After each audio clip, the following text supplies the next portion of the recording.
आपण पाहत आहात महाराष्ट्र टुडे न्यूज। रायगडमध्ये एक भीषण अपघात घडल्याची बातमी समोर येत असून पुण्याहून शाळेची सहल कोकणात येत असताना बसचा अपघात झाला असल्याची माहिती मिळत आहे। अपघाताची माहिती मिळताच घटनास्थळी महाड माणगाव येथून बचाव पथके रुग्णवाहिका घटनास्थळाकडे रवाना झाले आहेत। पोलिसांकडून मिळालेल्या प्राथमिक माहितीनुसार अपघातात दोघांचा मृत्यू झाला असून 55 जखमी आहेत। सर्व जखमींना रुग्णालयात हलवण्यात आले असून त्यांच्यावर उपचार करण्यात येत आहेत। रायगडमधील माणगाव ते पुणे दरम्यानच्या ताम्हिणी घाटात एक खासगी बस उलटल्याने भीषण अपघात झाल्याची घटना आज सकाळी समोर आली आहे।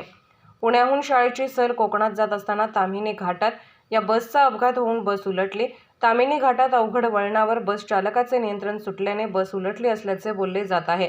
अपघातात बसमधील अनेक प्रवासी अडकले होते।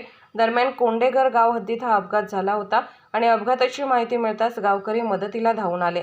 नागरिकांनी बसमध्ये अडकलेल्या सर्व प्रवाशांना बाहेर काढले, ज्यात दोघांचा मृत्यू झाला असल्याची माहिती समोर येत आहे, तर 55 जखमी आहेत।